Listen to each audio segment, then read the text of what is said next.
Cases. So why don't, Jay, do you want to start in the room and have everyone go around and we'll do online?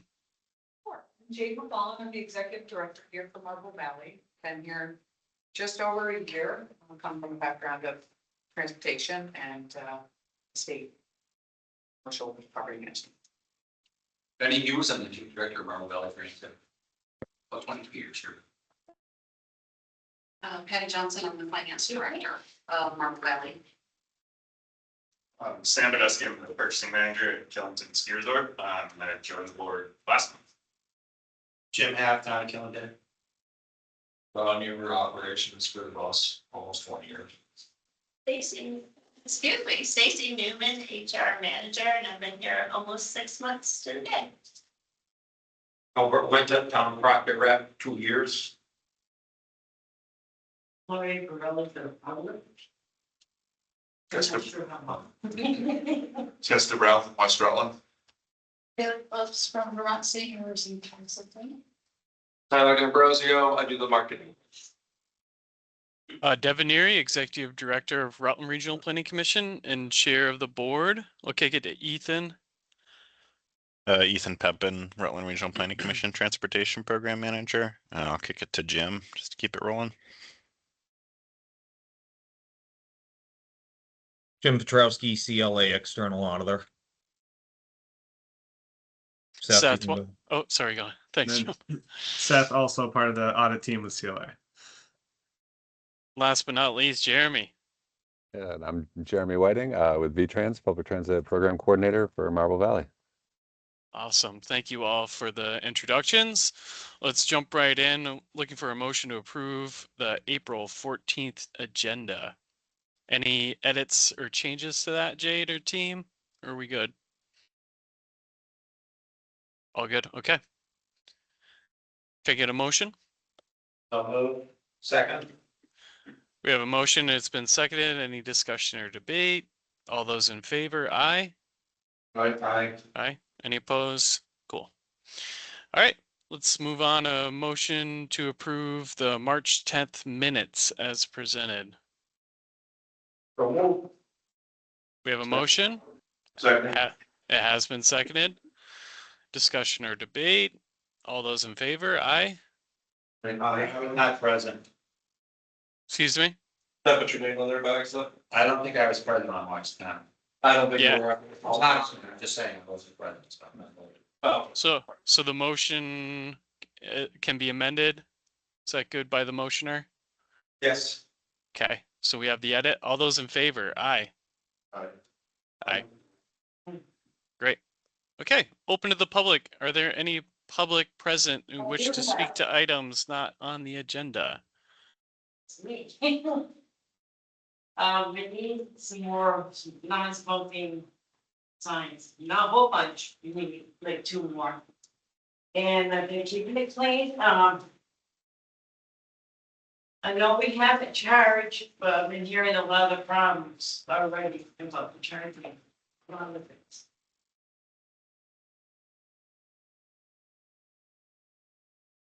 And, like I said, I'm still keeping it clean.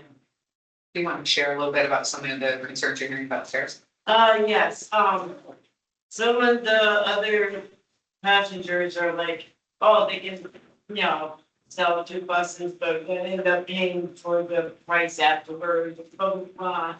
And it's like, not really. Just understanding how the funds flow. So, yes.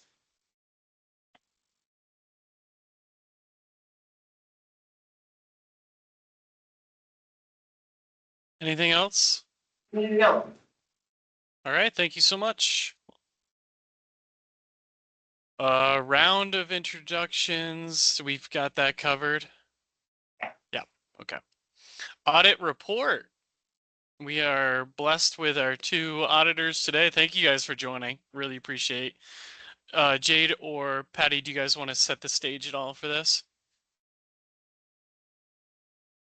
Auditors start, when did you guys start? About October of last year, working on the year from July 1st, 2024 through through June 30th of 2025.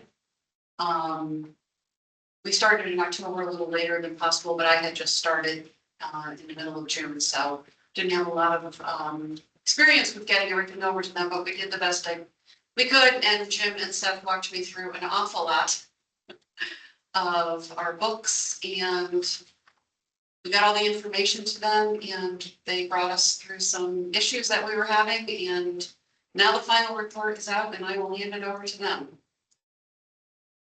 Okay, well, good morning, everybody. Thank you for having us here. We'll go ahead and get things started as far as presenting the audit results. I'm going to try to share my screen here, and I'm going to ask Devin, can you see the slide deck or the cover of the slide deck? Yes, I can. Okay, and could you let me know if that advanced, please? It did, yes. Great. Okay.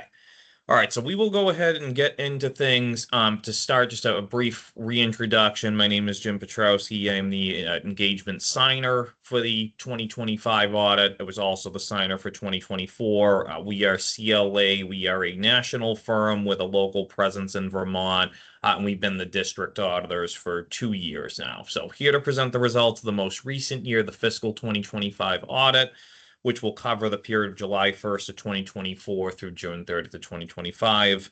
I'm joined by Seth Bean, who was one of our senior members of the engagement team, did a lot of site work with management as far as getting the evidence we need. And he'll be shedding some light on some of the things we identified during the audit later on. So we're going to start with talking through the audit scope as far as what we were engaged to perform for the audit. We're then going to get into the results, so the overall opinion on the financial statements, talk about some of the findings that we encountered. We'll then give some overall financial highlights. We'll talk about the results of our federal program audit, and then we can provide some required communications to the board later on in the presentation, and we'll go ahead and get things started as far as the audit scope. So first and foremost, we were engaged to report on the district's financial statements. So we're provided the information from management. That's used to compile a financial statement that's ultimately adjusted for GAAP purposes in order for us to audit and express our opinion in accordance with U.S. GAAP. So we are first and foremost obtaining evidence to express an opinion on the district's financial statements. Now, as we are obtaining our evidence, we are required to look at the district's internal controls over financial reporting. If anything were to arise to attention of significant concern that we'd have to communicate to this board, it would be reported in our internal control report. Now, we don't express an opinion on the effectiveness of internal control. That report is only used to identify if there's anything arising to a material weakness or significant deficiency or something we really want to call to attention that could cause the financial statements to be misstated. Now, as part of our procedures, if we do come across leading practice recommendations that may not have a financial statement impact, something beneficial to communicate to management, we could either communicate that verbally or issue a written management letter. Now, I will note that as far as a written management letter, typically you're not looking at recommendations as severe as the control report, but it is a communication that we could issue if we opt to do so. We also have to issue other required communications to this board, which will be provided in our governance letter, but we'll also discuss some of the key communications in that report. And where the district received a significant amount of federal funding above the federal audit threshold of $750,000 in fiscal 2025, we do have to perform an audit of compliance around that federal spending, which is our single audit, and that's really just looking at the federal expenditures and the federal requirements tied to those expenditures to assess the district's compliance with those requirements, and similarly the internal control around that compliance as well on the federal side. So the audit and how it's conducted, first and foremost, we're typically assessing a risk-based approach. So we obtain the financial statements, we obtain the balances from management. We look through and start with the material balances and the areas we have to audit in relation to financial statement materiality. Once we've assessed those balances, we'll typically look at the internal controls. A risk that's usually present by audit standards, we have to remain aware for any management override of controls, and this would be if management has the capability or the tendency to override any sort of control along the way. We always have to keep that risk in mind. Revenue recognition is another risk where we have to make sure that we perform procedures to assess revenue being recorded in the proper period, and there's an extensive volume of procedures we perform over the district's revenues to get a comfort level that they're being recorded in the proper period. If the district had any significant estimates, those are things that we have to look at as far as the methods and assumptions. Capital assets, when we talk about the significance of account balances, we have to do a deep dive into capital assets, make sure that the year-over-year activities are appropriate and that the disclosures are appropriate as of year end. We look at the amounts due from the Agency of Transportation. This is an area we're typically looking at to make sure that any activity reported by the district is confirmed and consistent with the Agency of Transportation. That's something where we obtain access to contact the agency and make sure that those activities are consistent amongst the parties. Transportation expenses, this is another large line item. We have to look at the controls around those expenses, test any significant or unusual expenses in that item. And then information technology is also considered along the way, where we do have to perform some limited procedures over the IT component, but to make sure that if there's any risks arising in the information technology environment, we have to consider those as part of the audit process. So several elements here. There's more that I haven't mentioned, but these are really the ones that we want to bring to attention as far as developing the overall audit process. So to summarize the audit results, this year the district received once again an unmodified opinion on the financial statements. That means we were able to obtain enough evidence that we could express a clean opinion that the financial statements we've provided are fairly presented in accordance with generally accepted accounting principles. One piece to note, and we'll talk about this in the next slide, we do have to include an emphasis of matter paragraph just because of an error related to accumulated depreciation totals with the capital assets, which Seth will get into on the next slide. Where we have that type of adjustment to the prior period, it's something that requires an emphasis of matter paragraph. This does not impact your clean opinion in any way, just something that we have to call additional attention to in the audit report. From the federal single audit, where that's concerned, we do have a modified opinion this year over compliance with one of the requirements specifically. The remaining compliance requirements, we were able to express a clean opinion, but there was one requirement in particular related to suspension debarment where we did have to modify that opinion. As far as an audit findings perspective, we did have 2 material weaknesses over financial reporting to report. Considering any other comments or recommendations we provided the management along the way, we didn't identify anything as severe, so we did not issue a written management letter this year. As far as the single audit, we had a material weakness to report over internal control, which led to the modified compliance opinion, and we had a significant deficiency, which Seth is going to shed some more light on as far as the next slide. Now, before I turn this over to Seth, are there any questions about the audit scope to start? Okay. I'm going to go ahead and turn this over to Seth to give some insight as far as what we identified. Thanks, Jim. Yeah, so I'll just be going through the findings that we found throughout the audit and kind of go over a brief summary of what our audit procedure was and kind of what came up from that procedure. So with the grant invoicing, we typically confirm the revenue with the Agency of Transportation with Jeremy here. And once that has been confirmed, we then reconcile the expenses in the trial balance to the expenses that were billed to AOT throughout the year.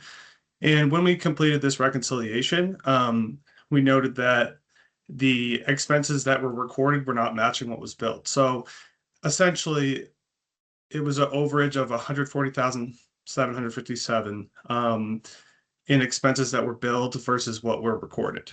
So that was one of the findings we found. This required an adjustment and is the first finding.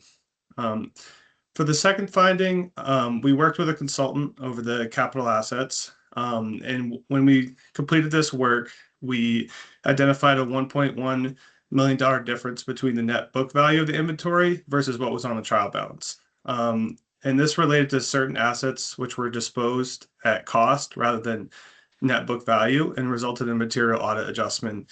And this also affected the June 30, 2024 audit, and that is the restatement that Jim is referring to.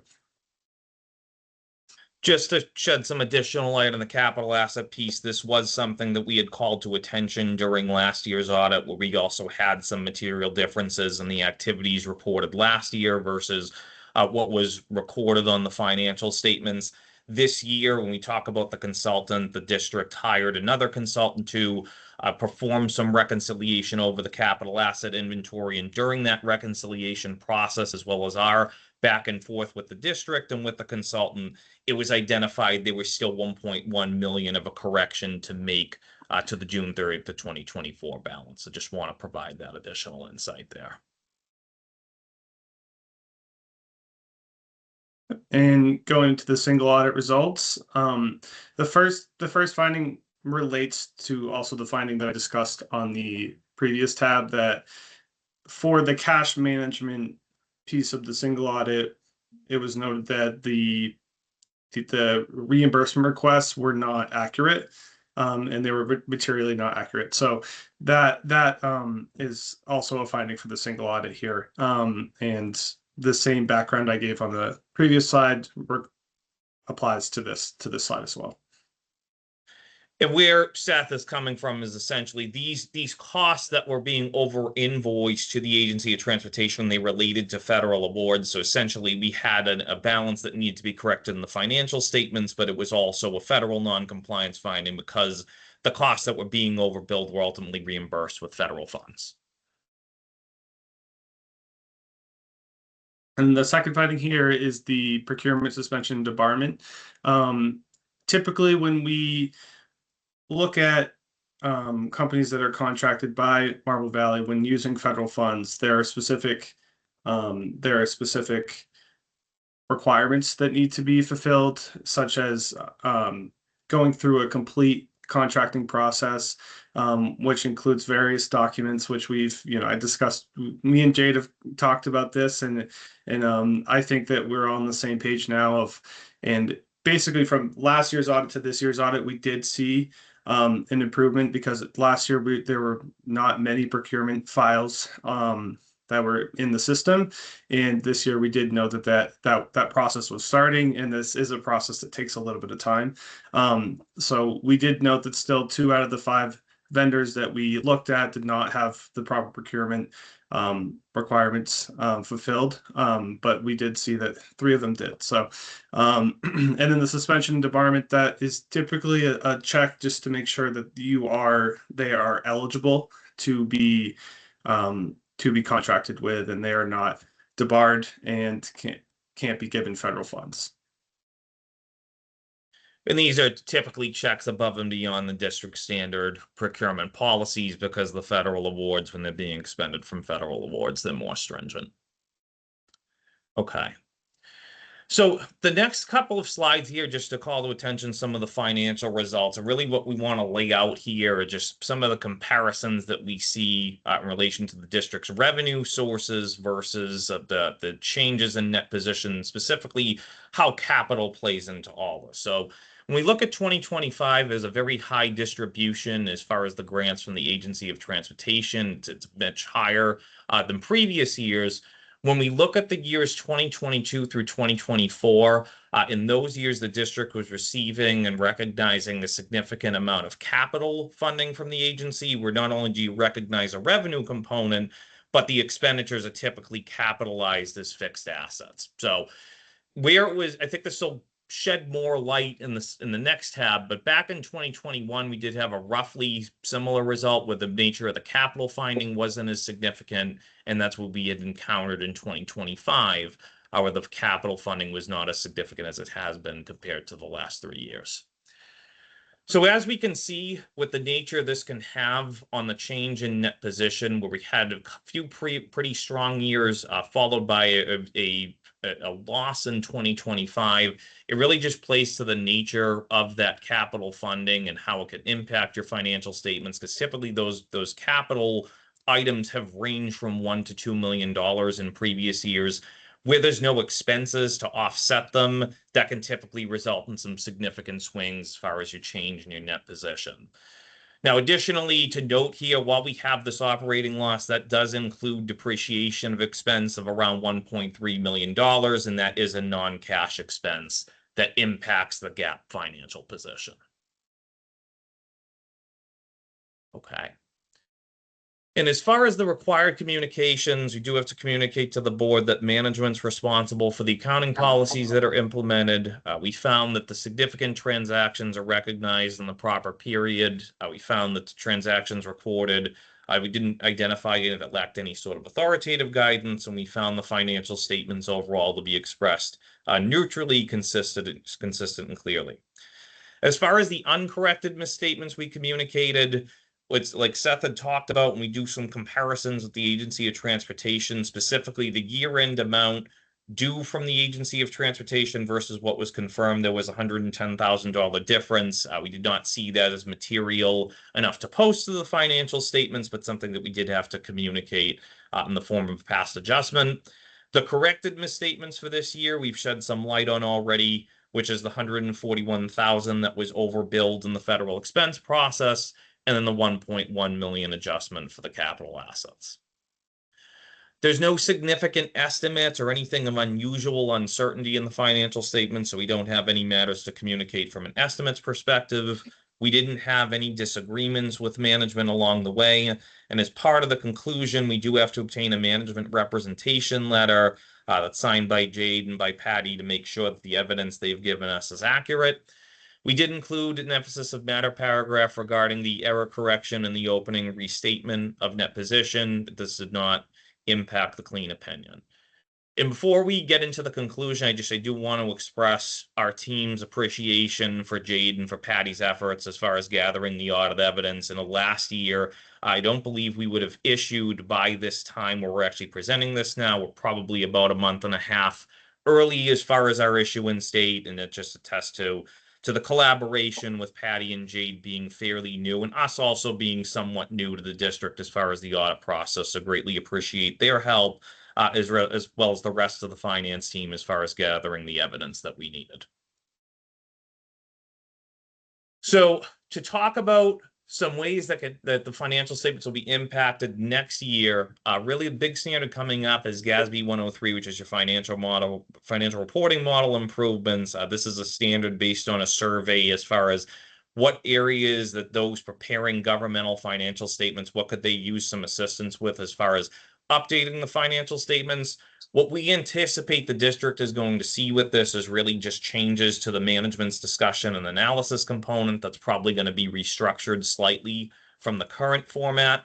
If there are any unusual or infrequent items next year, it's not a high likelihood, but that could impact the reporting. The presentation of the proprietary fund statements, typically what we're seeing is that where you have some grants, those are going to show up in different line items in next year's financial statements. It's not going to change how they're reported or the amounts reported necessarily. It's just going to be the classification as far as the funding the district is receiving from the Agency of Transportation, as well as any other contributing external parties. That will be the big change, but nothing too significant as far as that's concerned. And this is something we'll work with management on as far as getting the financial statements updated and making sure they're GAAP compliant. With that, we will go ahead and open it up to the board for any questions. Thank you, Jim and Seth. Any questions from board or staff? Yeah, go ahead.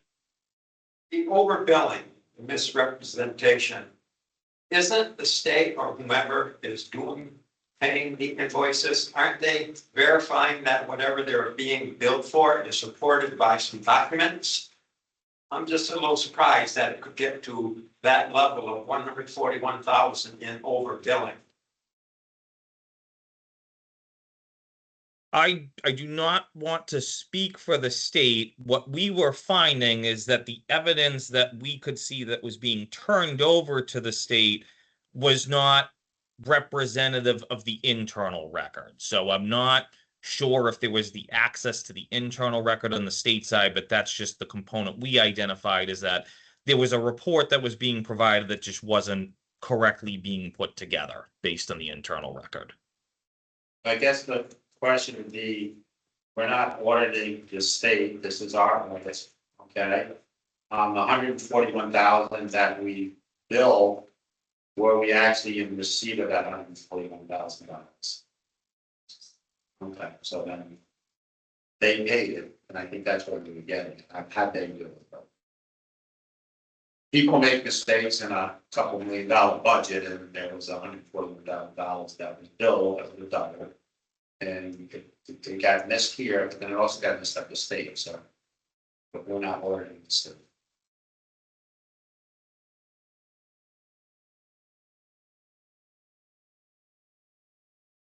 Thank you for the presentation. That's all I have to say. Thank you. And Devin, if this is being recorded, just this part, I would love to get this part of the meeting sent to me in a video, because I've sat on a school board in Woodstock for 15 years, and I'm on a select board in Killington for 12 years. And this has to be one of the best that I've had of an accounting firm coming in with an audit. So thank you. Thank you. I'd also like to thank you both for all the work that you did last year and this year on the audit. You make the process very interactive, very clear, and you kept the timeline right on, even when we hit some snags with the fixed assets. So thank you both so much. Look forward to working with you again. Thanks. Well, thank you very much, Jade, and to you, Patty. We appreciate the opportunity to work with the district. Thank you, Jade. I hope it was fun to hear me walking around all the hallways to go back and forth to talk. So Thank you, Sam. Thank you, guys. I don't know about fun having water. I guess I do have a question for Jeremy, when he may not be able to answer this, but what may be the implications of the audit findings for FY27? I will have to look. We do fill out what they call a risk-based assessment, Right. which right. essentially adds or deducts points based on a number of things, audit and findings being one of them. Worst case scenario, this would put Marble Valley, it would give you enough points to put you at a high risk grantee, which would mean that you would not qualify for upfront payments at the beginning of the fiscal year. But that's still yet to be determined. I'll have to take this back and kind of look it over and fill that out and see where it lands. Okay. Yeah, that was ultimately my wonder and question, is if this may impact that cash advance again, because it did for the first half of 26, right? Yeah. And I can look, I'll bring that assessment up and look at just kind of just a cursory 30,000 foot view of what we're looking at. So Jeremy, and that brings up another question.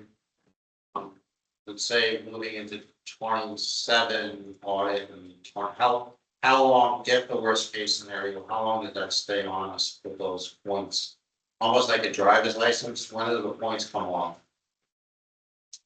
I believe it's the next fiscal year, but there could be an opportunity for when there is an amendment, that some of those points could come off in that re-amendment. So maybe like at a mid-year, some of those points could come off. But some of those questions are, was there a finding in last year's audit? And if the answer is yes, then those points are added to that assessment.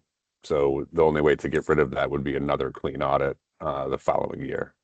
So in all likelihood, it would be for the entire fiscal year of 27. We don't know where we're at. You're saying worst case scenario, so we don't know. Correct. Okay. Good to know for sure, because that'll impact revenue and cash flow. Anything else for our auditors? Jim and Seth, thank you for taking the time. It's been really helpful for the board to be able to ask questions directly from you all. So hopefully next year, better results, but each year seems to be getting a little bit better. So I think we can be optimistic about that. Our pleasure, Devin. Thank you for having us. Thank you. Thanks, guys. Thanks,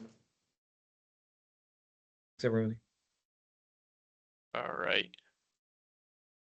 Vote on introduction of new board members. I think we can actually table this because the only formal new member we have would be a municipal rep from Rutland City.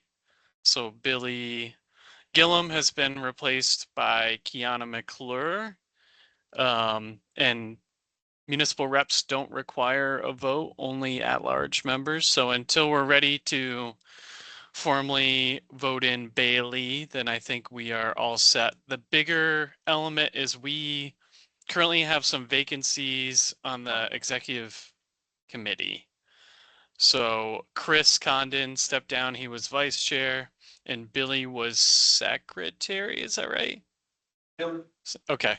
So we are looking for a vice chair and a secretary role to at least fill the gap until elections in June or July, whenever those are. Are there any nominations for those two positions? Vice chair only really acts as chair in the absence of the chair, so it's very little to do because normally I am here. And secretary is a signer, correct? But otherwise, what's that? They do the minutes, but that's pretty much. Yeah, Not that's a big role. yeah, that's an antiquated system. But I think more than anything, Billy is a signer on bank accounts. So are there any volunteers or nominations for those two positions? I think we should wait until everybody else is in. So until Kiana can attend? Today, since Bailey has taken the time to join us, we should have a vote on her today. She took the time to sit here, so. The problem is Matt is still a formal board member through June. So Bailey's getting the lay of the land, getting the feel for it. And then we'll vote her in June. I just have a quick question. They can't both be on the board at the same time? Excuse me? They can't both be on the board at the same time while he's transitioning off the board? Well, we have how many at-large positions? 6? Is that right? Currently,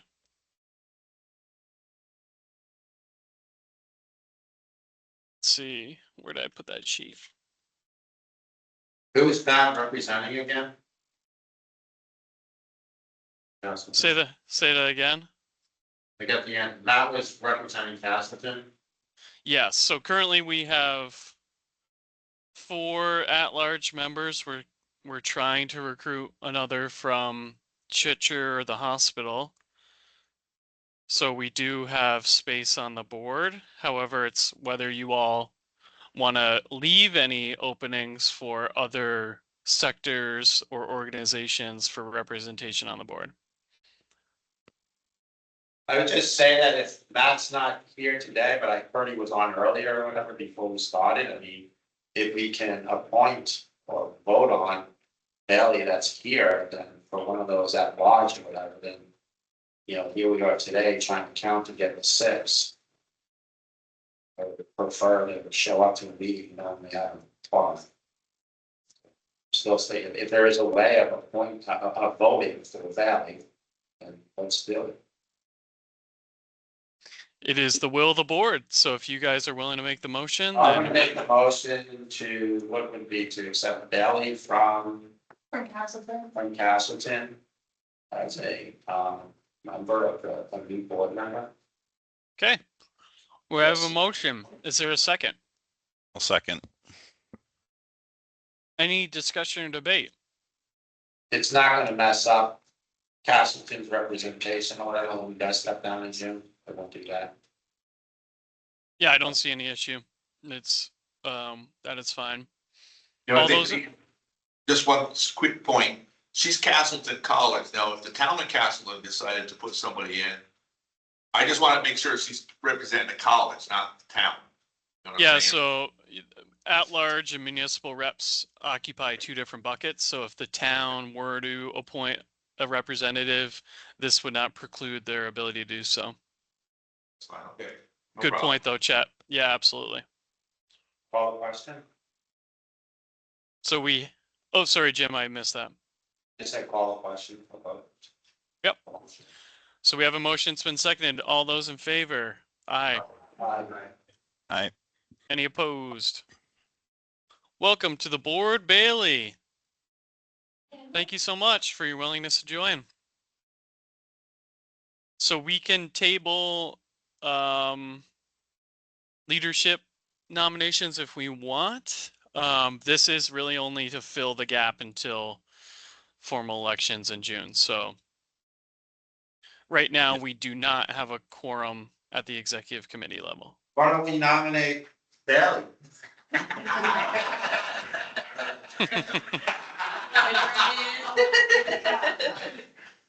Because we would like her to return to the board for another meeting. Would you accept one of those positions? I don't know what I'm getting myself into. Why don't you have a conversation for the next meeting with Devin and what it takes, okay?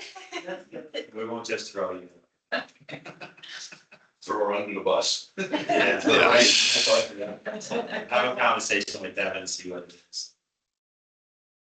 Yeah, Okay.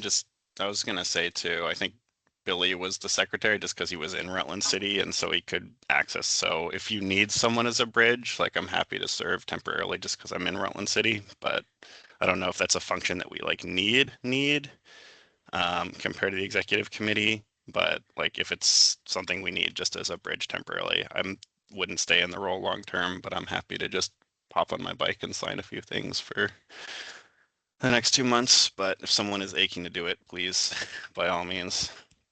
So is the secretary actually signing, I guess, warrants? We did have Billy sign a couple papers for events. So it has happened. So can I make a motion for even until we find a replacement to be authorized by the board to come and sign paperwork for banks and checks? I'll second it. All right, we have a motion. It's been seconded. Any discussion or debate? All those in favor? Aye. All right. Thank you, Ethan, for stepping up. That is helpful to have quorum at the executive committee level. All right. Stepping down, which is very much akin to this conversation, board recruitment. And I may have asked this to be added. I can't remember. I think it's time for us to do another push for municipal reps, especially post town meeting day. We also don't have a very good handle on what the process is for annual reappointments. For example, my board is made of municipal reps. We request that the select boards in each of our communities reappoint those representatives annually to certify that they're still representing the town and then to submit those recertifications to our organization. So right now, I think we have it where you're nominated once and it's sort of indefinite, but given that select boards turn over every town meeting day, we may want to start working on an updated system. And during that time, that is always an opportunity when we recertify to seek new membership from towns with vacant representative seats. So any thoughts on how we can improve this process and at the same time recruit municipal reps in the couple at-large seats that we still have open? Yeah. Go I ahead, was Albert. just gonna say, Devin, if the towns were allowed to have a alternate, that might help the issues of not having a quorum if we had an alternate. The alternate would serve as the voting member if the regular rep wasn't here. Yeah, absolutely. I think that is technically allowable. and I can't remember if the bylaws speak to that or not, but I think that makes perfect sense. Obviously, we'll take anybody if it's only one rep versus an alternate as well. But right now, we're missing reps from Fairhaven, Castleton, Rutland Town, Wallingford, Pittsford, Brandon. I Mendon. miss Mendon. Anyone else that I'm missing? Pulteney. So Ron says he was in Brandon, working here, would he be able to be a member? Say that again. Ron, to my left, says he lives in Brandon. So I'm questioning if an employee could be a member. Technically, yes. I mean, there's municipal employees that sit on select boards.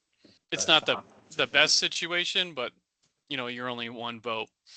So if that is of interest, I think Ron should talk to his selectman. yeah, so I would like us to start by having the staff of Marble Valley draft a recruitment letter to be sent to select boards and added to their next select board agenda. And then at that time, you know, every town does it a little bit differently, but most towns will solicit interest from community members to be representatives to the board. And that's where basically anybody with a pulse and willingness to do it is nominated. Thank you. And then the other piece of this conversation is at-large membership. So I think the sector we've been discussing the most and needing to target would be healthcare. I can reach out to Tracy Upton to see if there is somebody at Chitcher who would be willing to take her seat since she had to step down. Obviously, we'd love somebody from the RRMC board.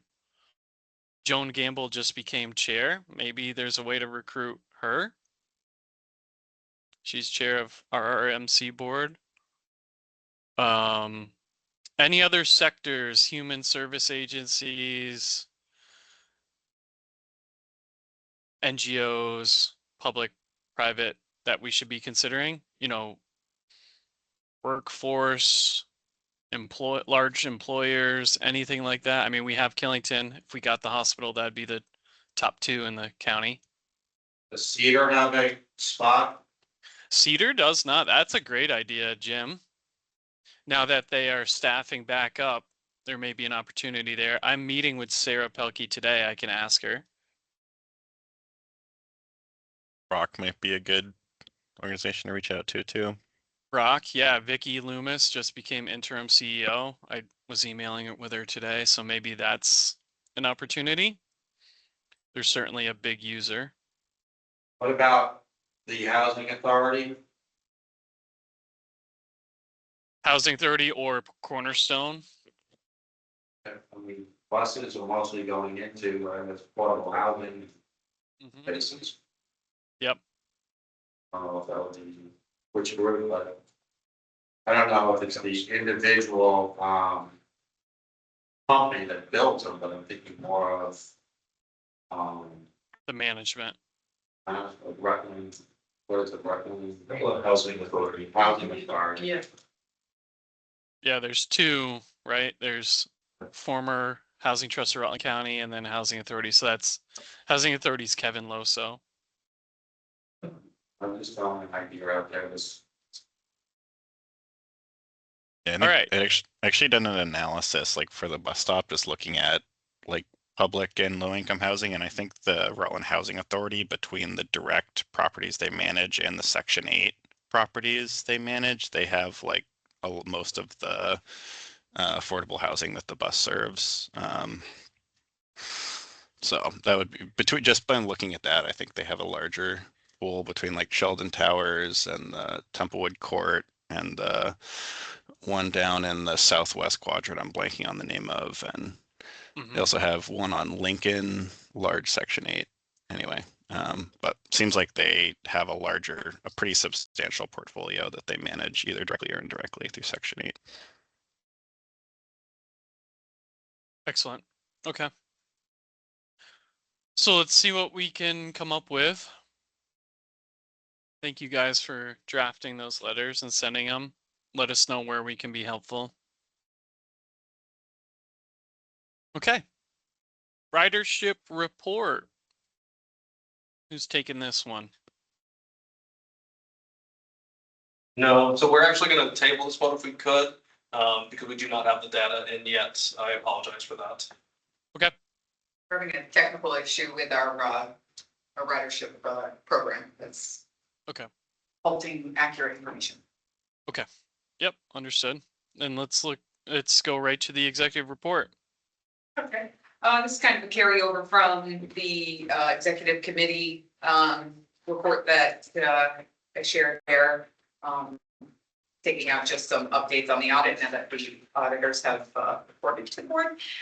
So fairs have officially been publicized this week. We're finalizing, or last week, we're finalizing the technical details of the tracking, utilizing capping for Medicaid.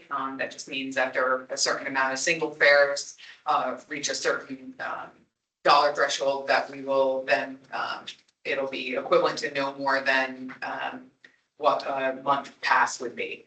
So we're gonna be capping at the $30. And then we're posting everything on all of our routes, on social media, the website, letters to businesses and news publications. So any questions on the fair so far? We've got to do some internal and operational structuring just to make sure that we have the money flow down and all the details of that, as well as any changes and impacts this has to boarding the buses and any delays that could be caused due to the lack of fares at pickup points as somebody is coming into the central hub. So that's where we are. I'm gonna have a question on fares, but I'm gonna meet with for other business. Okay. Okay, so moving on, we were approached about 2 months ago from the Walmart, Super Walmart's coming in.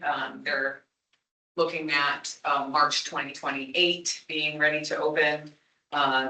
We have a preliminary schedule that we would be adding to our current schedules within the city fixed and the RTC. And now we're looking at the flow of traffic in their parking lots. I think that we have that down and where the official bus stop is going to be. That meeting happened last week. So that's where we're at with that. Now we have time to make the agreement and move on. That agreement was hourly, starting at 9, ending at 8. I'm kind of looking over at Ron. Am I remembering this correctly? Yep. And with a gap of from 12 to 2 for service to the Walmart, the Super Walmart, the new location. So, sorry, this will be set up as a contract versus a donation?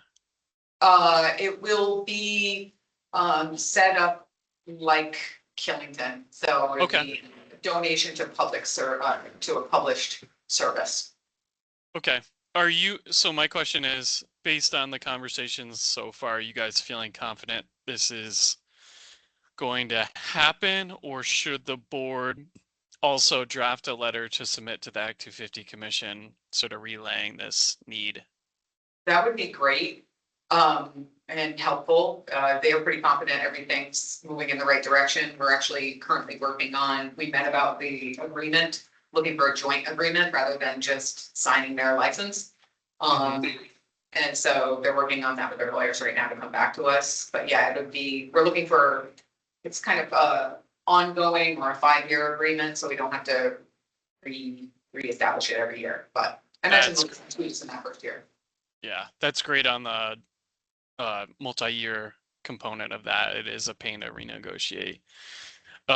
So is there any willingness for the board to entertain authorizing the executive director to draft a letter to submit to the Act 250 Commission, supporting a contract or subsidized transit service through the Walmart development. I'll move. Second. We have a motion. It's been seconded. Is there any discussion or debate on this? I just heard something about first parking to legal, so will we be seeing it out in the report of that? Yeah, I think we either email it to all the members, Yeah. that works, we don't know if we have to meet again on it, but. Any other questions, concerns? All those in favor? Aye. Aye. This Any, one- any opposed? The Go ahead, Jim. let's go back to the past thing or whatever. The punch cards, Sure, yep, so you told us should be one ride to put punch card. But it's $60 for regular rate, and then it says $30 for a punch card. Or the camera, if it's fine. It's gonna be 20 ton there. Yeah. It's 10 round trips. So the card will have 20 punches. correct. And just It a should be hard for a bus driver.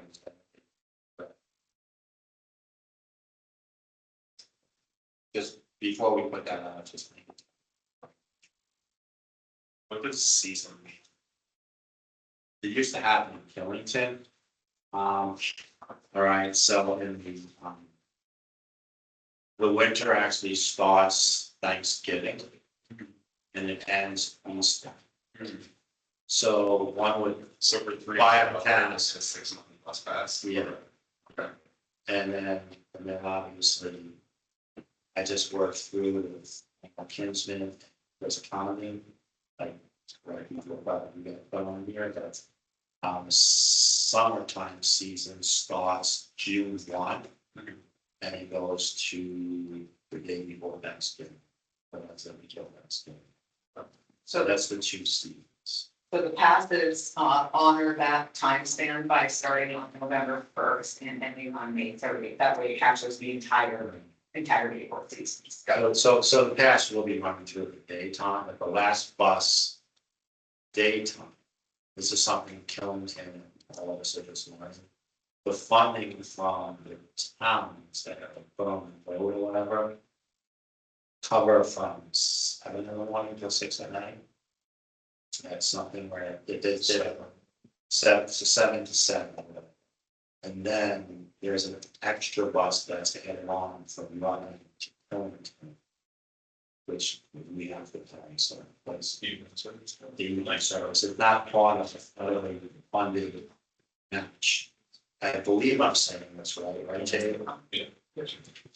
Jay, the federally funded matches are not for the evening buses, it's just for the 7 to 7. I think there was some confusion going in for. Everybody got one. And I'm very to make it blow. Okay, so you can see it. Yeah, that sounds good. But yeah, it's a deal, right? I mean, it all costs me. About 6 months. Yeah, totally. Okay, yeah, just a quick correction. I said May 30th versus April 30th. For the end of that, just to capture, because usually it's Thanksgiving to Easter. Yeah, So so I, capture that whole month. I was mixing in our nighttime bus with your job. Yes. I just wanted to go back and correct that, yeah. Thanks. So, any other questions on these, on the tasks or anything? Okay. So just a couple more items on, the executive report. We have some major technologies that we're still working through. HVSS, or Q Rides by HVSS is our scheduling software. Originally slated for a rollout in April, has moved now to May, maybe the beginning, a couple of weeks of June. So we're working through that. That'll be a soft launch where both Rock Match and HVSS will be operating at the same time, and then we'll shift over to HBSS. We have some high hopes for that. Also, Bamboo, our HRIS system, is also in the building phases of payroll, adding payroll to that. And seems to be on schedule for June to July, latest July. Yes. Lastly, is second to last, is the reductions are now finalized as of April 11th. The Fairhaven weekend reductions have rolled out. So we haven't heard really any feedback on that. We did repost that in advance of that happening on the buses, just to give the heads up that it was coming. And then the last item is that we are looking for a transit administrator. That's in regards to somebody who will be there for the sales and affairs of the transit center and a bunch of other tasks as well. Oh, also that the summer service has been published to serve the last run from the transit center at 5:15. And then Killington is still working to finalize the funding for the later runs. Looks like that resolved on June 1st.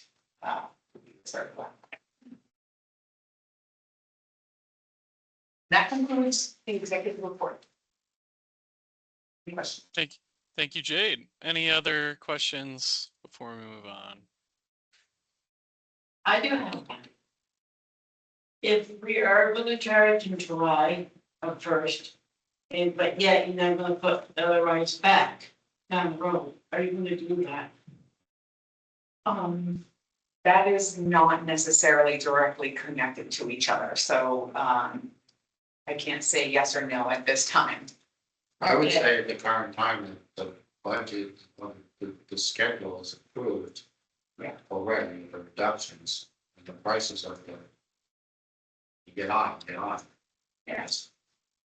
To, until we see more money coming in, be it federal funds or grants or whatever, you seem to on any other bus rides, because the budget is working to what we believe we're going to see. The other major impact is our aging fleet, and we had two very high purchase years where over 8 buses needed to be purchased. It's over $2 million, and we have a 10% match on that each year.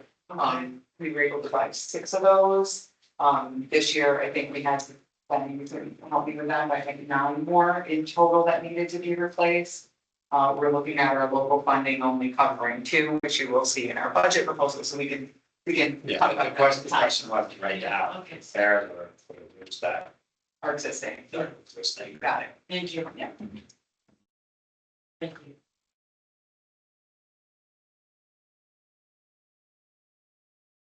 Okay, let's move on to the budget review. Oh, after a lot of work and a lot of learning and a very detailed surgical look at the budget, and myself, but mainly Patty, and the team with all the support, have this budget here to present, and I'm going to hand it over to Patty on this. For those that don't have glasses, which one are we working on in front of We are us? working on, the one at the top that says projection, we're not looking at that one right now. The budget one has nothing about. This now. Yeah. 1 year with the bright blue budget, 2027. As Jake said, I didn't want to just, even especially since we were moving systems and there's so much going on, I didn't want to just take what we have for expenses and just kind of say, oh, let's just raise this by 3%. I did pretty much surgically pull apart our entire charge accounts and our drove, the management team crazy, asking tons of questions, what's this, what's that, just so I can have a better understanding of all the software we use and all of the intricate parts of everything we do to put all of this together. we're also doing this budget at a time when, you know, when I started the budget, we were not, at war. I believe, and Ben can speak higher to this, but I think we're probably over $1 more a gallon for diesel and gas. Yeah. And is the end in sight? I don't know. So it kind of ate into our bottom line a little bit. The major areas I really did a lot of work on were the admin ops and PM wage sections. In the past, there wasn't a lot of dissection of our fringe benefits. I made a very detailed chart of every single employee, dissected exactly what they cost us at the end of the year as far as medical, social security, Medicaid, life insurance, all the different benefits that we do. So we also, as far as payroll went, decided to go with a 2% increase on payroll as of July 1st. If the budget is approved, we had started out with a higher amount, but one, you know, holding us back is, you know, the reduction in funds, the rising costs of equipment, tariffs, gas, diesel, other things. And also, we're not quite sure right now, we estimated a 10% increase in our contribution to medical, and what I mean is that we're anticipating MVP will go up at least 10%.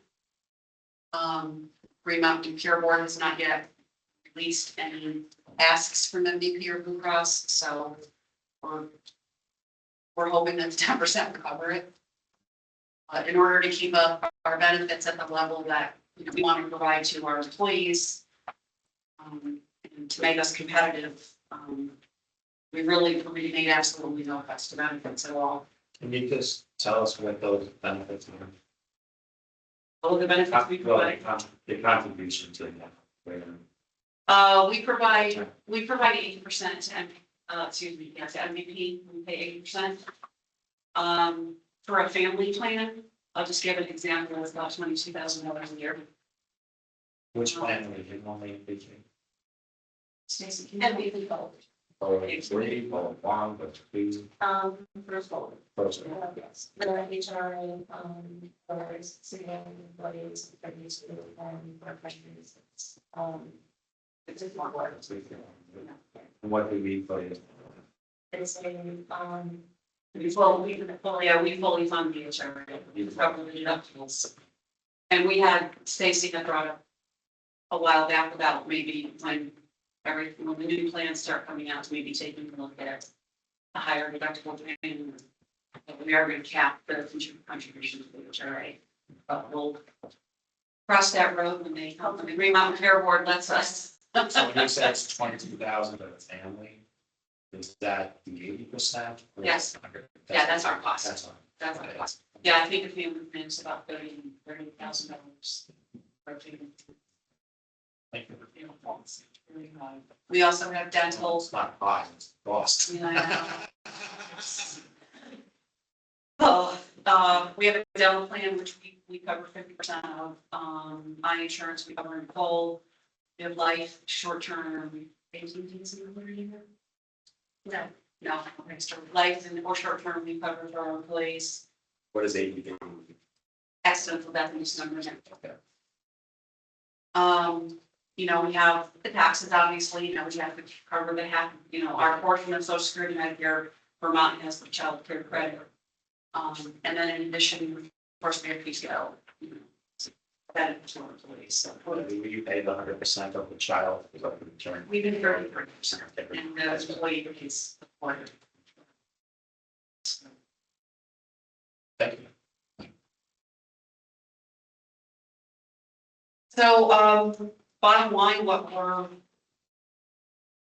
looking at is, for the budget is we figured with all the adjustments we made, if anybody has any particular question about a particular line,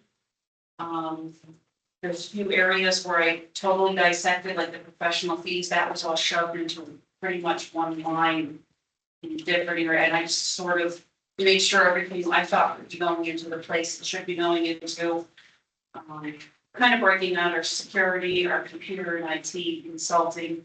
So when we look at it, we have a better idea of where our pennies are going. I also broke out diesel and gas, which we had in the past. Can I ask a question about repairs and maintenance? Absolutely. I believe Jay just said that you guys have an aging fleet, it sounds like, with 9 vehicles. I don't know if that is at the total that needs to be replaced. I noticed the R&M like your next year is going down.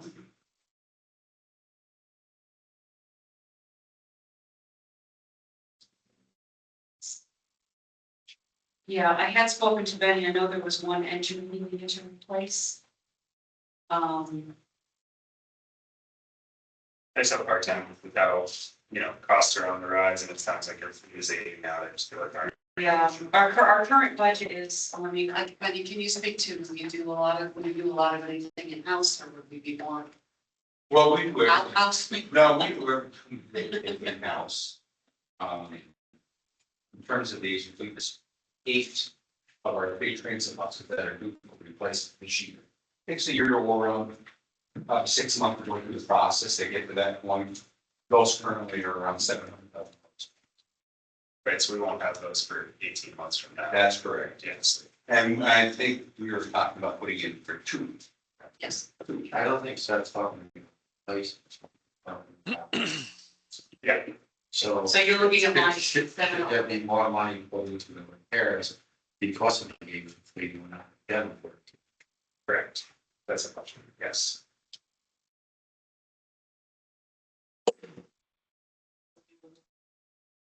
And it's nice to meet you. So if I would look at the bottom line, what are we showing at the end of the day with this budget in front of us?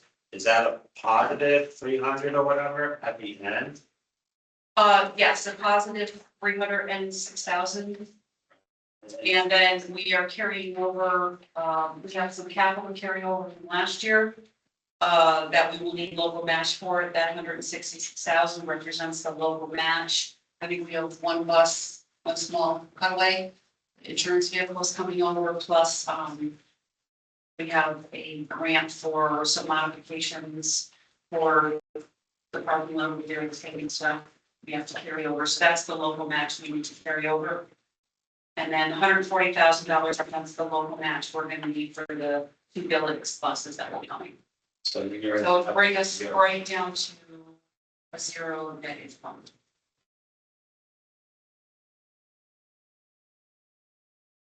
So I guess I have the same question, though, that if your fleet is aging. How much do you, not us, do you feel the money without life? It's definitely a concern. So that's the question. I think that budget was, lowered for a reason, though, wasn't it? Wasn't redirected somewhere else. Well, that's, I saw a note somewhere where it was redirected somewhere else. I thought it's being increased to 25,600. yeah, 'cause last year it was $1,900. This Yeah. year it's 25,600. Yeah. What about line 720 for parts? $17,000, can that cover most of your, I don't know how you code if you're repair and maintenance to what line? I don't know what the difference between 7005 and 702 are. I believe the 7005 was for outside. Like if we had to send an engine to be repaired, something we couldn't do here, am I saying that correctly? Then, Yeah, that's good. yeah. So I put in money because we did talk about one engine in particular that was needed. This would be for any supplement, accident damage. Body or something. So I guess Something that we couldn't do inside. my question only off the subject, which is, then do you feel comfortable with that number?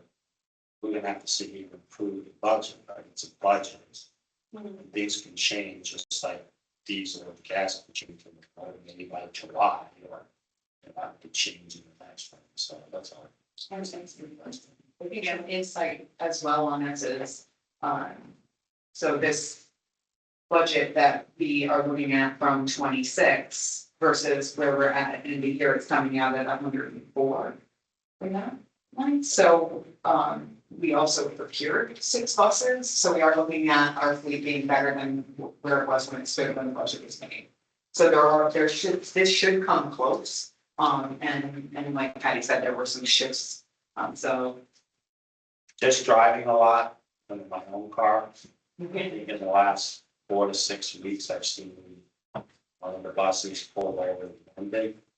And then I think just in the last couple of days, maybe it was yesterday, I saw in Killington. Almost spoken up or and last week. Just the other day, something. One of the, right off the. So the bus pulled into the area, so the bus had to come down. And so pickup truck instead of putting on a storage area. So it's all, well, it's Paul's bills. Yeah, so that's all. I'm, somebody brought it up and I know it happened, but just making sure that we have enough, so. Anyway. I have a question and then it is one set's not like this section, so. Yeah, we were also, you know, when I was doing the budget, you know, as obviously we're being extremely cautious. Yeah. Because of, you know, economic situations, but also was looking at what we were anticipating. Now, the second column here is what we have spent in March. So I was actually looking at the next column, the third column tells me what we're estimating we're gonna be at year end. So I was kind of comparing the budget last year versus where we are right now and kind of trying to keep that more in line with what we're anticipating at year end. I love what you're doing, so it's nice seeing, just. No, I'm glad. But we're still gonna have questions. Yes, absolutely. I welcome any questions. Yeah. Yeah, it's great. So I just want to get back to it. I don't know what page this is on or whatever, but like, we had conversations a few months ago of putting out to towns for the match to raise what they're supposed to put in. And I think like Killington, the town of Killington, not Killington, the town of Killington is currently supposed to be putting 1,200. Thought there was supposed to be something for 1,500 going into for the vote. And then I think the city was some really high number that was gonna even like triple, like they were in the tens of thousands. We didn't do that. We didn't do that. And so that's not in this budget. Okay. That's what I just want to make sure that everybody, because I didn't see anything come to. So. So I'll make a are you ready for a motion to accept the budget? So moved. So we finish it. We have a motion. Is there a second? Okay. I'm sorry, that was jumbled. Is there? Yep, okay. Is there a discussion or debate? Yeah, I had a couple quick questions just wanted to ask. Yeah, go on the ahead. diesel front. Benny, how much have we seen our prices go up from like February 1 to like the last delivery we got, like per gallon? So, February, it first started racing in February, $2.91 a gallon. It spiked up to $4.41 a gallon. We received delivery yesterday, and that was $4.07 a gallon. Yeah, so it's gone up about $1 a gallon. And it's about $1.50 a gallon, and then it went down again. So, yeah, we're probably, and I'm told that we received that delivery yesterday, and then apparently it was going to go up 13 cents a gallon. So. Oil futures are down. Oil futures are down. Added into the price of the pump. Yeah, the price of the physical barrel for delivery though has just been going up and up and up, and stripping away from the futures market. So I guess what I kind of wanted to get at is like, you know, we don't know the future, but there's one potential future where these prices not only stay elevated into the coming year, but potentially go up. So what is, if that sort of like disaster scenario were to occur, we've budgeted for basically an increase of $1. Like if we end up having to, if it ends up being more than that, would we draw from reserves, or what's the sort of the doomsday scenario planning there? So I guess I raised the question the last month when we were here. Have you guys had a conversation with your supplier yet about securing futures? Yeah. Like a fixed rate? I've had, typically we want to do these purchase. I reached out to all three suppliers. They were, one said they wouldn't do it, just because of the state right now. One said that they would do it, they'd have to wait, probably till age when things, they felt like stabilized. Yeah. The other one said they would do it, but it would definitely be high, based on the market. Right. So, we're gonna look at doing that in May. My general feeling is though, is the prices will be, Well, that would be like, we're buying, we're buying high. the resort is buying. Yeah. To go out of here. Yeah, so I guess my question would be, it's like you start thinking about your fiscal years of June, July, which is there still on, so like looking from like July to July, or like August to August to now, or even pushing it out further so that the price is down. So like, yeah, we're gonna keep the high cost for the first 3 months, if it's still high in those first 3 months. But then come November, December, when the price is up at the pump because it's cold, you're still only paying 7. So how many gallons do we go through to the cans? Last You year, don't have to, just like. so, no, last year. Last year, diesel was 80,522 gallons. Yeah. This year, diesel, we're projected to be at 80,140. So we're gonna be, I'm projected to be down 8,000 gallons. And I don't know, like, with the, because I do a thing for both being with a bunch of friends in town, It'd be 2. and I do less 2,000 gallons. I don't know what the resort is doing for gallons. Commercial diesel contracts are 42,000, so you can get like 2 contracts, and as long as you have at least that 8,000 gallons of storage, so that at the end of the contract to confirm that, I see you can get to go. So, Yeah, we had 10,000 gallons. 5,000 for gas. I will say the past 3-4 years, it has been favorable to go up to bid, and the prices have been very. Obviously, the way that the market has spiked, it's become really important for shocked. Yeah, it's a shock, definitely. And have you please, the 27 figures based on the diesel expenditure used this last year plus an extra $1 per gallon Yeah, I did an estimate of what Ben had given me through for last year? and then add the $1 on. Did you project with the reductions?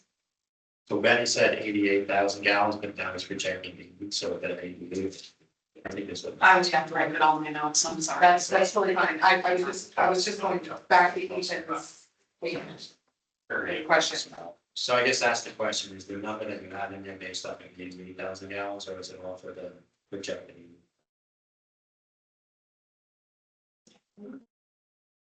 Why would you?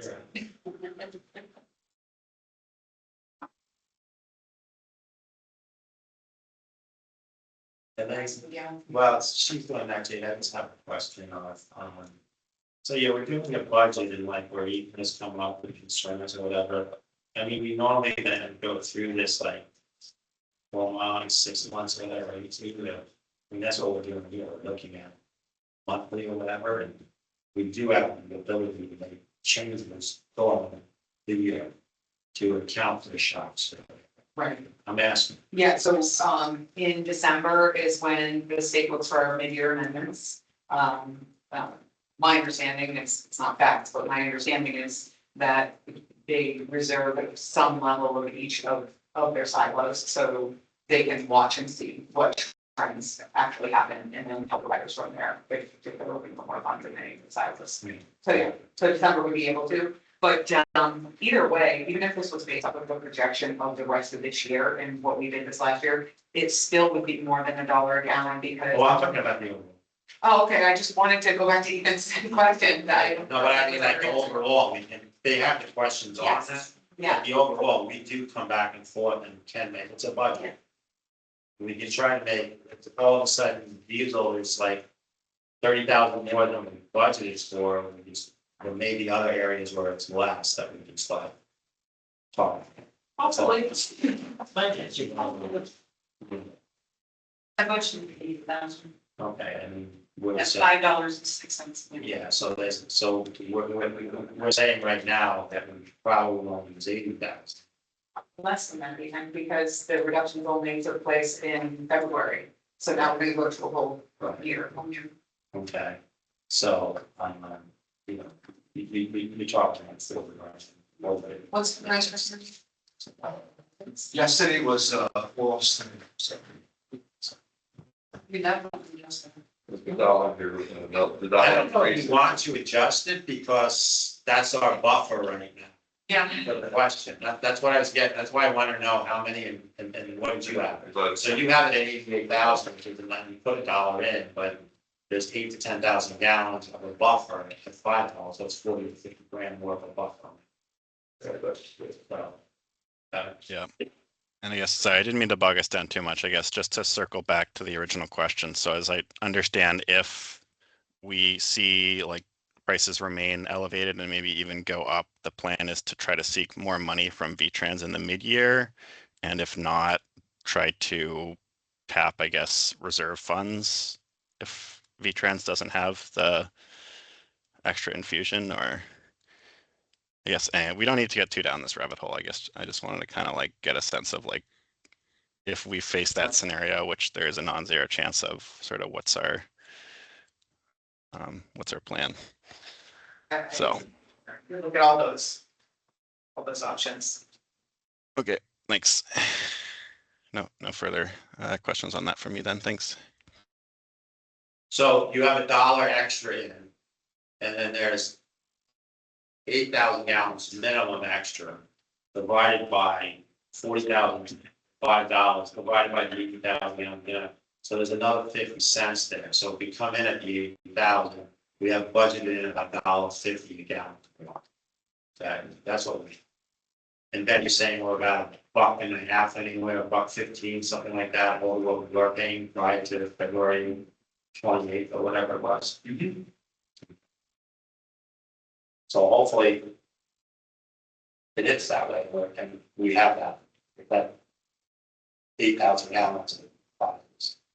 No, 50 cents in the buffer. Thank you. Where are you on like extra stuff on the side, like, you know, buses, you know, putting small buses on it and stuff? Yeah, I mean, that's what's gonna happen. This is still your question, but whoever you buy the diesel from or whatever. And then, you know, like the town that I'm in, they always have to bust their chops to file a form each year. Plus the federal exemption of those federal taxes, we do that. So we're not getting charged that extra. We're exempt up front, we don't get charged, the diesel, the only thing we get charged on diesel is a lost fee, environmental fee, but there is no taxes. Gas there is. Yes, but in the town, using diesel, they always forget to. They have to do it. We charge 30 something cents a gallon. Thank you. Robbie? The other thing too is I think going up the gallons because, what's that thing I'm going to World Cup? That's why I didn't know. We didn't have World Cup last year. We're having World Cup this year, it's pretty intense. But they ended up paying for those extra buses too, so it's not cover that. When you're charging $103 an hour for a bus. Right. Anything extra that is put in by any individual or company. Or it will cover the expense, however, the expense is still going to go up. Right. Yeah. So, Yeah. Yeah, which is why we're looking at coming back in zero, different than -370. Also, our bus rate, this is based on our standing bus rate of 100. So the bus rate has not taken into consideration any of the increased expenses on the bill. okay, thank you. I mean, we do have a motion on the table.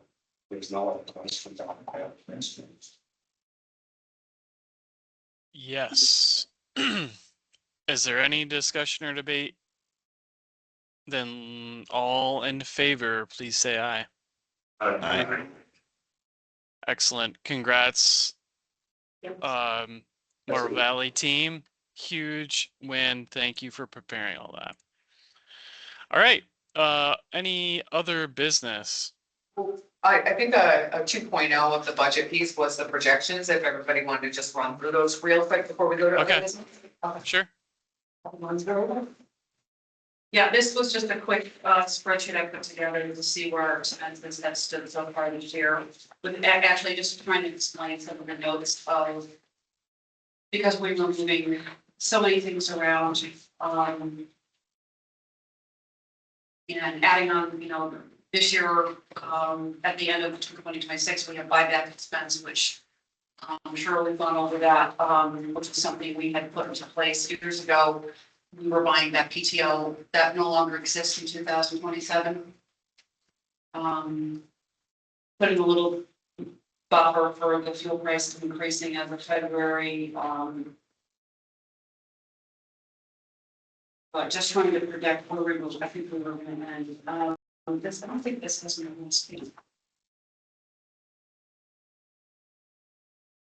This giant one with this on board. Yeah, there it is. Yep. This is just a breakdown of where I think we're gonna end up standing. Money we have on our account. Money's in our payroll account, what's in the HCFC savings. What cash we had as of, I believe this was March 31st. Estimated future revenues, just to let you know, we are out of state revenue right now. That's the 875 we get each year. That was gone in February. So we are working on federal, and everything else is now reliant on our local match. We're estimating our year-end expenses. Estimating what we're going to need for the remainder of our local bus grant. I think it's changed a little bit.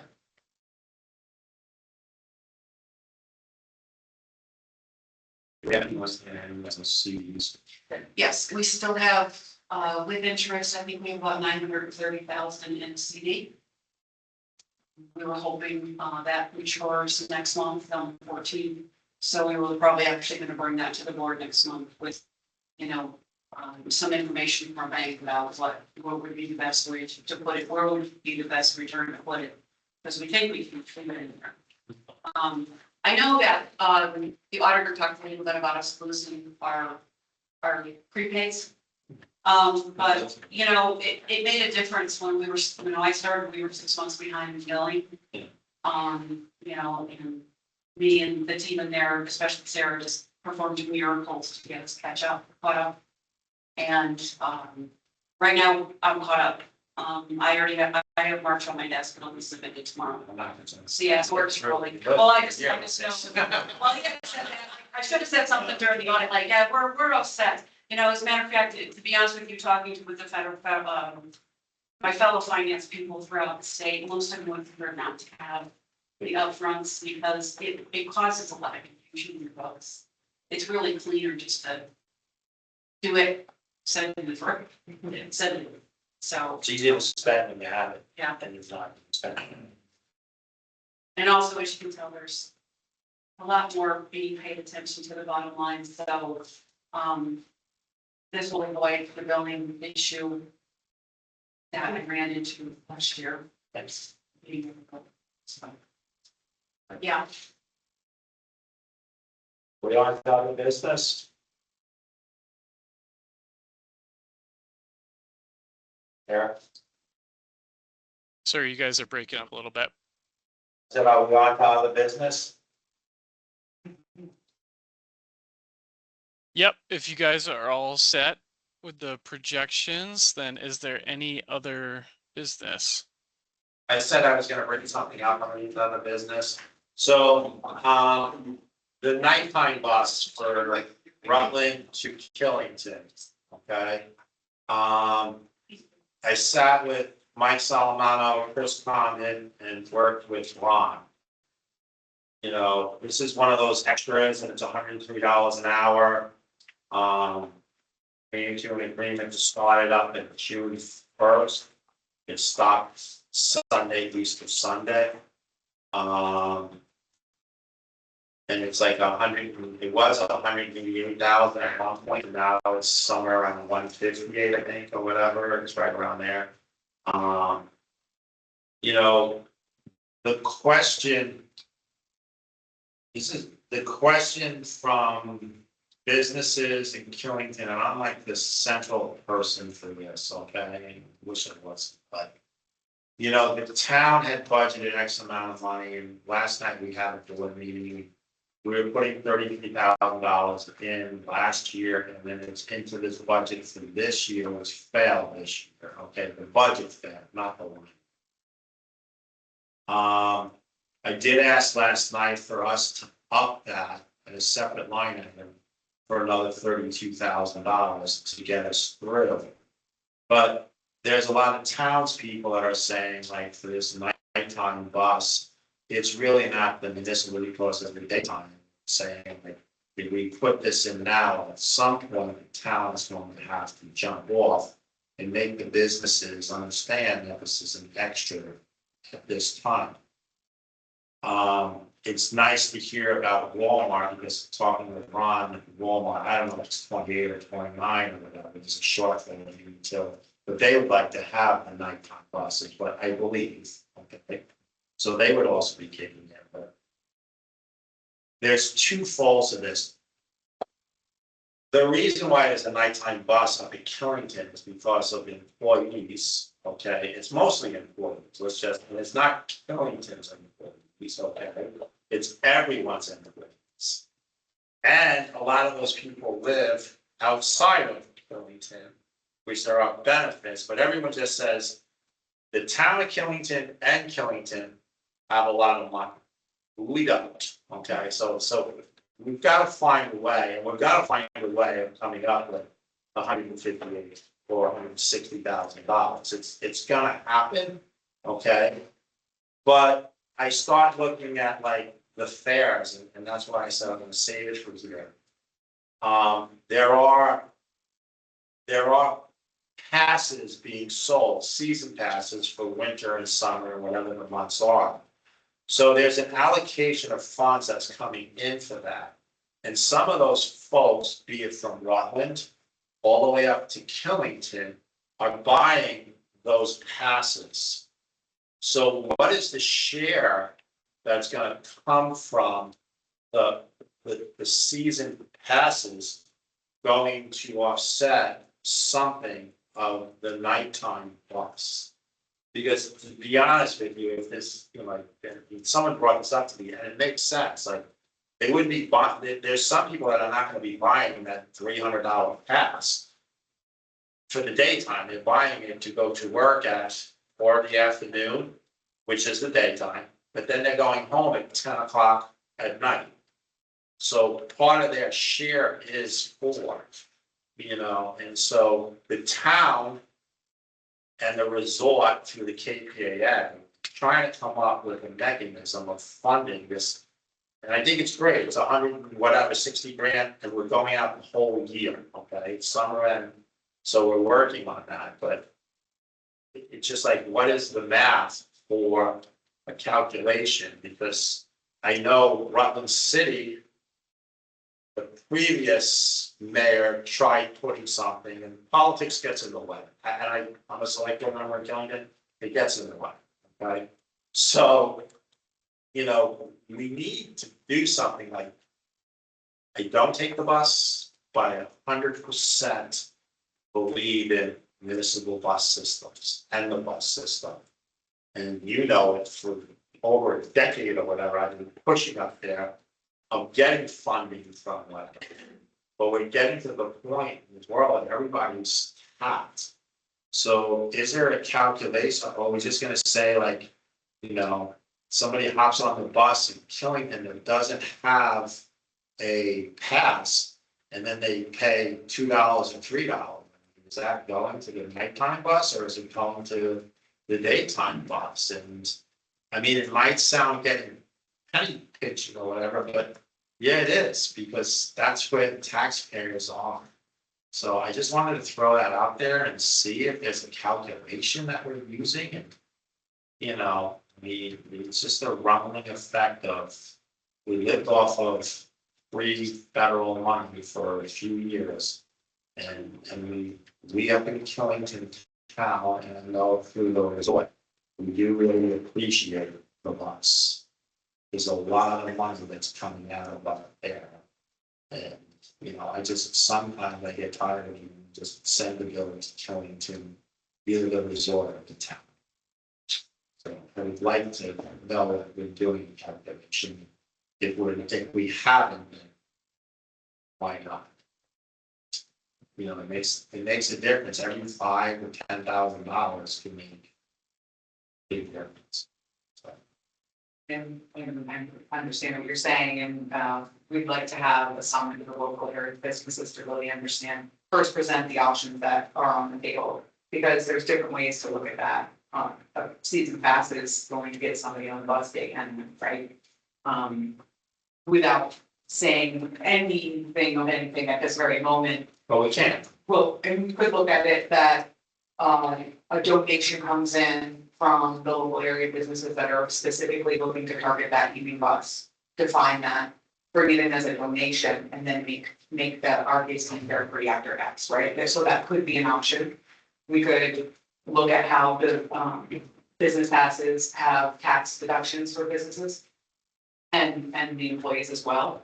But also, there is a difference between how fares, reduce our operational expenses and how the local match gets reduced from This this. is the nighttime bus, so we're not getting federal.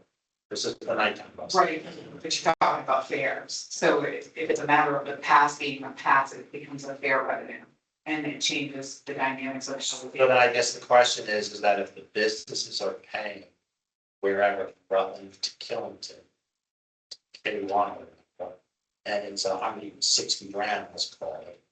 Then, so if the businesses are gonna pay for it, then there is no fares at night.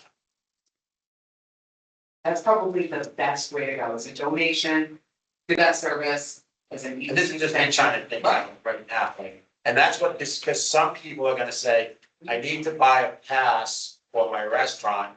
And I'm not gonna get them up there until, but it's tough, like, I don't know what time, let's say it's nighttime cleaning. So they're not gonna get up there till 8 o'clock and they work till 2 in the morning or something like that. So now you're gonna ask those cleaning companies or whatever to buy a pass, but yet they're really being paid for by the businesses. And believe me, like, I think there's at least 40 or 50 businesses from Rutland to Killington. That if they each just kicked in $3,000 for a year of busing for a night, it's not big. And I sit with the resort, I feel sorry for the resort, talking to the upper management there, like, no, they have a KVAA and they should be treated just like any of the other businesses in town. Not just the last fault for writing a check. So I would like us to think about, we're not gonna charge them for the nighttime bus, because I think that would be easier. Talking to certain employers, that the nighttime bus is fully funded by this donation. And it's not charged at that time of night, we don't need a bus cards, so that just came in when you just said that, though, to me, thinking that through. Well, Killington Resort, everything they pay for is, they're on top of anything. Right. That's all. Right, but you do get what I'm saying, like, this season passed now, so if somebody comes up at 4 o'clock, yeah, their punch card is gonna get, or they show their pass. But, or they buy a punch card instead, it's not gonna be punched coming down. And I think that will make it a little easier going from Rutland City all the way up. But maybe more businesses kicking in or whatever I'm saying. Because I do think there's a lot of folks that are living down past the Killington, Mendon town line. That is getting an advantage of us. As it stands. So that's all I have to say. Okay. So. I don't know if anybody else has any other business. If nobody does, I'd like to make a motion to adjourn. So soon. We got 15 minutes. Got 15 minutes, we'll figure out. You wanna fill it in? You wanna fill it in? Go ahead. I made a motion to adjourn and I second it. All right, we are adjourned at 11:45. Thank you all. Yes. Thanks, everyone. Thanks, Jade and team. Good to see you. Yeah, they're on PC. Yeah. Thank you for your time today. Never takes this long. Usually. Thanks a lot. Don't let it get. Yeah, we usually get in and out.